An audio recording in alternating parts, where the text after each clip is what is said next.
Bonjour tout le monde, cette petite vidéo parce qu'il y a du nouveau, le passeport implantologie. Alors il était déjà réglementaire, on le faisait déjà avec nos petites cartes qui donnaient les références des implants à nos patients, mais l'ONCD a sorti un document type qui est normalement intégré dans vos logiciels médicaux.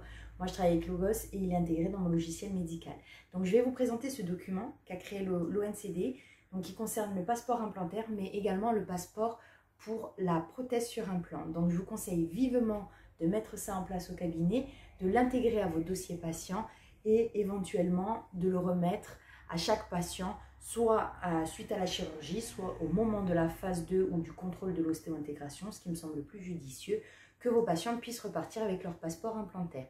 Vous voulez faire en dématérialisé, vous pouvez aussi remplir ce document. Moi, je sais qu'il est intégré sur un format PDF modifiable, donc on peut saisir les informations.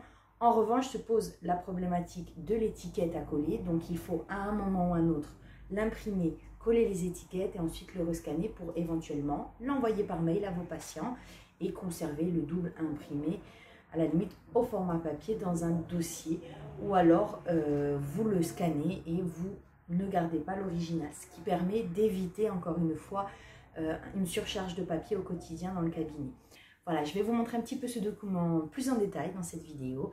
Et encore une fois, je peux vous le fournir. N'hésitez pas à me contacter, je peux vous envoyer le document, mais normalement, il est intégré à vos logiciels. Alors, comme je vous le disais, on va voir un petit peu ce fameux document, ce passeport de chirurgie implantaire. Comme vous pouvez le voir sur cet écran, le document a été réalisé par l'ONCD et est intégré dans les logiciels médicaux.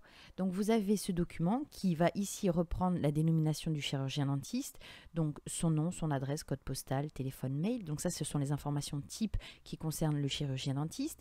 Va s'intégrer automatiquement le nom et le prénom du patient. Et ensuite, il n'y aura plus qu'à remplir les éléments concernant la chirurgie et la traçabilité que l'on vise. Première partie, préparation du site implantaire, greffe osseuse. S'il y a une greffe osseuse en amont, vous pouvez la préciser, qu'elle soit autogène, allogène ou xénogreffe. Vous voyez, vous pouvez cocher le document et préciser éventuellement la date à laquelle vous avez fait la chirurgie. Le document est parfaitement modifiable, ce qui est un avantage. La date, la fabrication, donc le numéro de lot, ça, ce sont les infos réglementaires concernant éventuellement un greffon allogénique. Donc, vous pouvez remplir cette partie concernant la préparation du site implantaire, s'il y a une greffe en amont. Ensuite, la partie concernant la pose de l'implant dentaire. Donc, pose immédiate après extraction, vous expliquez oui ou non, vous pouvez cocher. Donc, est-ce que c'est une implantation immédiate ou non? Précisez la date. Ensuite, vous pouvez mettre la dénomination endo-osseux, cylindrique, cylindroconique ou autre et préciser éventuellement la forme de l'implant que vous allez utiliser, la marque, le fabricant et le numéro de lot. La position de votre implant, 14, 16, peu importe, la longueur et le diamètre. La composition de votre implant, s'il est en titane ou si c'est un autre matériau, le préciser éventuellement. Vous pouvez tout modifier.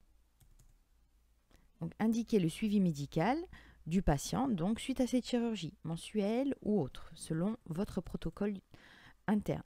Ensuite, greffe osseuse pendant l'intervention éventuellement. Donc, position, est-ce que j'ai fait une greffe en 14? Oui. Est-ce qu'elle était autogénique? Est-ce qu'elle était allogénique? La date de cette fameuse greffe? Oui, je l'ai faite. Est-ce que j'ai utilisé une membrane ou non? Est-ce que j'ai utilisé un PRF? Est-ce que j'ai utilisé une membrane résorbable ou non résorbable?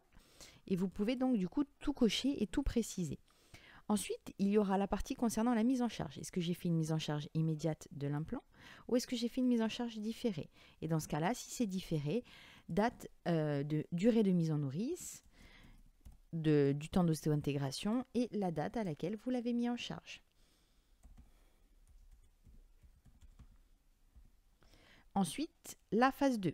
Donc la mise en charge de l'implant, si elle a été faite en second temps. Donc les piliers transgingivaux, quel pilier vous allez utiliser, quel matériau, et la date à laquelle vous placez le pilier. S'il y a une mise en charge différée, la date à laquelle vous placez le pilier doit correspondre bien évidemment à la date de mise en charge.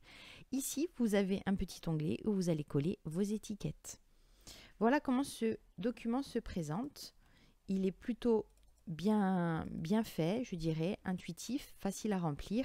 Mais il y a une petite problématique, comme je vous le disais précédemment, c'est qu'il faut coller les étiquettes. Donc, à un moment ou à un autre, ce document va devoir être imprimé puis renumérisé. C'est juste la seule chose qui est dommage, c'est qu'on ne peut pas intégrer les étiquettes. Moi, j'aurais aimé rester sur un format complètement dématérialisé et pouvoir l'envoyer automatiquement par mail au patient, mais il va falloir quand même l'imprimer et coller ici les étiquettes de traçabilité.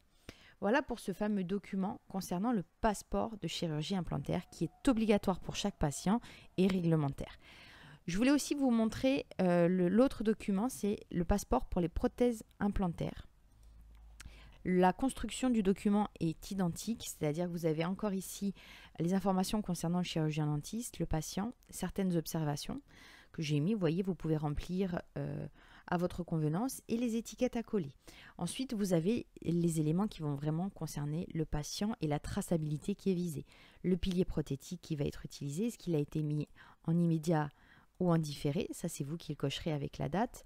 Et ensuite, vous allez noter les piliers prothétiques, quelle position 14-16, quelle est la composition du pilier prothétique, quel est le matériau, quel est le couple de serrage utilisé, quelle prothèse vous allez utiliser, scellée ou collée ou alors transvissée.